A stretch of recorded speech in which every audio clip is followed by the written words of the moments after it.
Welcome back po sa aking munting channel, Mr. Ukol. Nandito na naman po ang inyong lingkod para magbigay ng tips at giya. Para naman po sa araw ng Sabado, June 28, 2025. Ang start po ng karera bukas alas 4. Rating based handicap system race pa rin tayo. Meron lamang tayong 7 karera. Bati tayo. Shoutout po Gino Paras, Marlon Pabi, Ricardo Arroyo ng Paco Santa Maria. Nabati ka ni Mr. Jeric Samal. Shoutout Mr. Dennis Rile. Salamat po. Benji Lalang. Shoutout sir. Shoutout din kay Mr. June Foss ng Santa Mesa. Kay Bonifacio Amper Jr., Jesse Riano, Danilo Tirado, at happy birthday kay Mr. Raul Rivera. Happy birthday sir, and shoutout na rin. Rupino Caraig Jr., Rodilio Tabernilla. At shoutout din kay Boss RB Borja. Happy racing sa inyo lahat. Start na po tayo. Race number 1, winner take all event, covers races 1 to 7. Dito meron tayong 8 kalahok. Distance 1,400 meters. Alas 4 ang start, no? 3-year-old and above maiden race to. Itong karera na to, Placers. First choice ko yung galing sa Nubaturan. Ito si Baron of Sipokot. Ito si Baron of Sipokot. May 1.16 medya na tinalato. Ang quarter clockings nito 26 medya, 24 at 25 ang dating. Kaya tingin ko marami pa tong kabayo na to. Yan ang aking first choice. Ang second choice ko yung number 2 na si Bolshevik. Ito may tuli na kabayo. Huling takbo nito last May 30 kila Great Barrier Reef. 1.30 ang tinala. Same rider ang sasakay. Kung manibago si Baron of Sipokot, pwede silang talunin ito ni Bolshevik. Yan ang nakikita ko. Race number 1, ang first choice number 4, Baron of Sipokot. Second choice number 2, Bolshevik. Good luck po. Race number 2 na po tayo, Bayang Karerista, Pick 6 event, covers races 2 to 7. Dito meron tayong 8 kalahok, distansya 1,400 meters ulit. 6 to 10 split ang grupo na to at 4:35 PM ang start ng Pick 6 natin, tong race number 2. First choice ko number 3 na si Limon Sudan Falls, bagong baba ito. Last June 15, huling tumakbo to. Doon kila Bohemian, 1.30 ang tinala. Pampito dumating, doon sa 11 to 15 split. May tuli na kabayo, kung walang hahabol, pwedeng tumapos. Basta labas lang, no? Second choice ko na rin tong number 4 na si Malabon King. Yan. Si Malabon King, ang huling takbo nito last June 21, doon kila Gable. Pang-apat dumating kila King Hans, 128 na fraction ng tinala sa 1,400 meters. Pero galing sa panalo yan last June 8, ang tinalo niya si Destiny Valley Bell. May 129 na fraction din, same rider ang sasakay. Race number 2, ang first choice entry number 3, Limon Sudan Falls. Second choice number 4, Malabon King. Good luck po. Race number 5 na po tayo, Bayang Karerista. 3. Race number 3. Pick 5 event, covers races 3 to 7. Meron lamang tayong 7 kalahok dito. Distansya po is 1,400 meters. 5:10 PM ang start ng race number 3. Ito yung 3-year-old group 6 placers tong grupo na to. First choice ko yung sakay ni JD King na si Gain. Actually pinanood ko, husay ni, medyo impressive sa akin yung panalo ni Gain nung huli. Last June 13, tinalo nito si Queen Marchesa. May nagdala ng 126 ang sa 1,400 meters at malayong nanalo. Quarter clockings nito 13 medya, 23 medya at 25 pa at dinating nito 25 medya. Kaya yan ang aking first choice. Second choice ko yung sarap sakay ni Jeff Tagulaw. Galing din sa panalo si Calculus. Galing din sa maiden race assignment niya. Last June 13 naman si Calculus, ang tinalo nito si Gypsy Rhythm. 1.25 medya ang tinala. May quarter clockings na 13 medya, 22 medya, 24 medya at 25 medya rin ang dinating. Kaya tingin ko, tapos Sarati Pahinete. Talagang malaking panalo itong kabayo na to. Race number 3, ang first choice number 7, Gain. Second choice number 4, Calculus. Good luck po. Race number 4 na po tayo, bayang kararista. Ito naman po yung Pick 4 event. Covers races 4 to 7.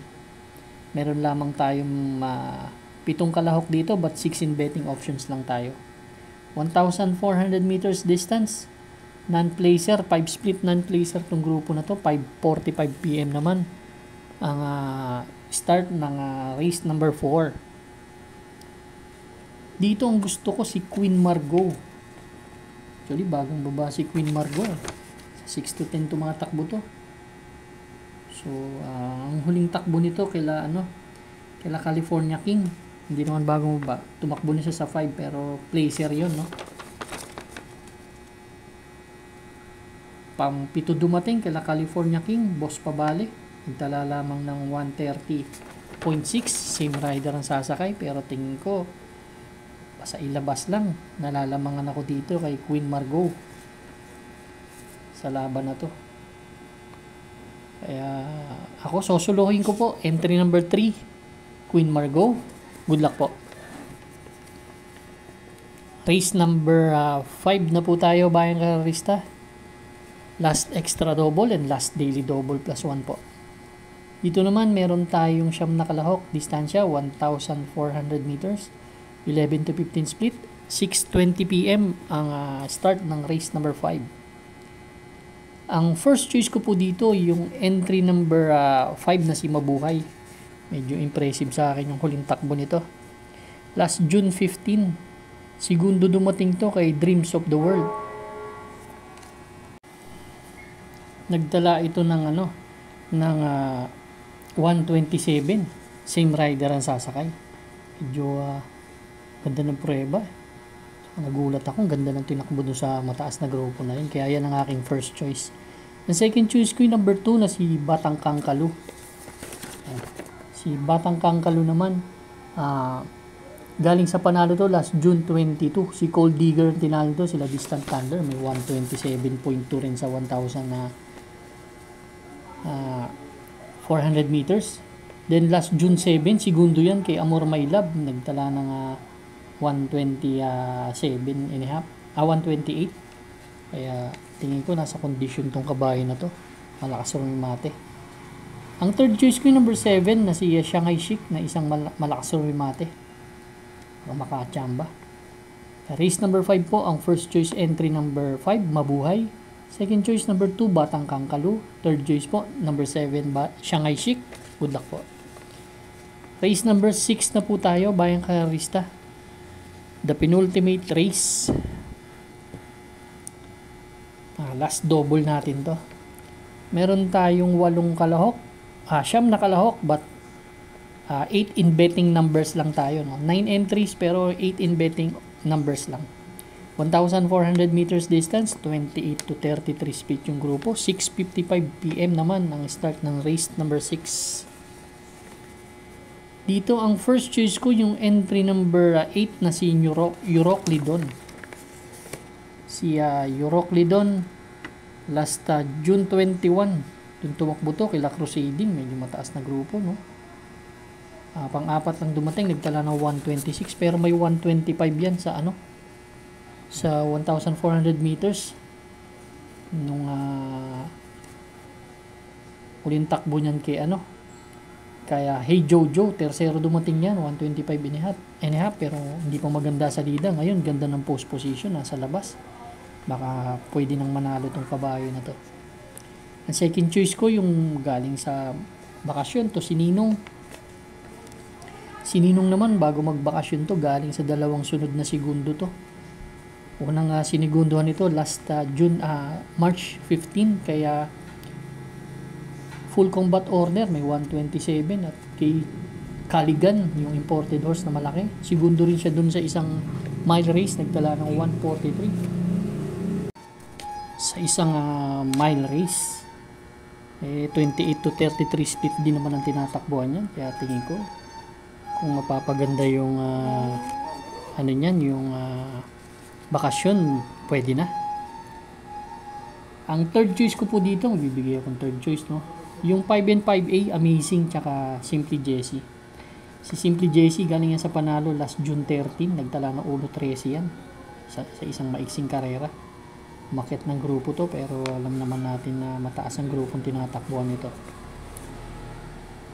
Then yung coupled entry niya na si Amazing, may magandang takbo yan. Last May 25, kaya Deputy Mischief Hey Jojo, tercero dumating yan, may 1.26 yan sa 1,400 meters.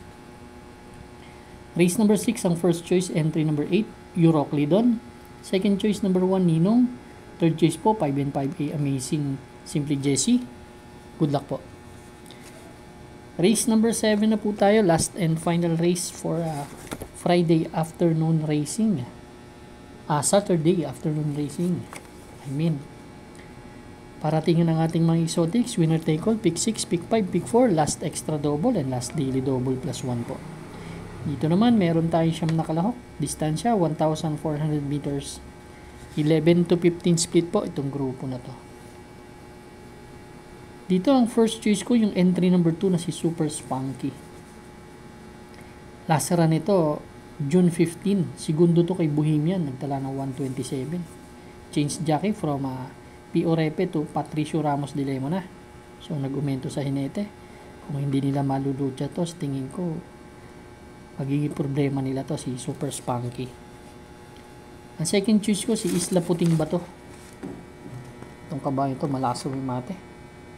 Panlima dumating, medyo mataas din ang laban, no? Kaila Autumn Shower Badabing. May 128.2 na tinala sa 1,400 meters, pero may 127 na best time yan sa 1.4. Kaya kung makakasunod ng maganda, malakas rumimati yan. Ang third choice ko yung number 9 na si Antonio de la Mugis. Ito naman gustong-gusto ko yung distansya at post position. Panlima dumating to, kala may Diamond Ruby Bell dun sa maiksing karera, 114 na fraction ng tinala. Race number 7 po ang first choice, entry number 2, Super Spunky. Second choice po, number 6, Isla Puting Bato. Third choice, number 9, Antonio de la Mugis. Good luck po bayang karista. Maraming salamat po sa inyong walang sawang pagtangkilik sa aking munting channel. Good luck and stay safe.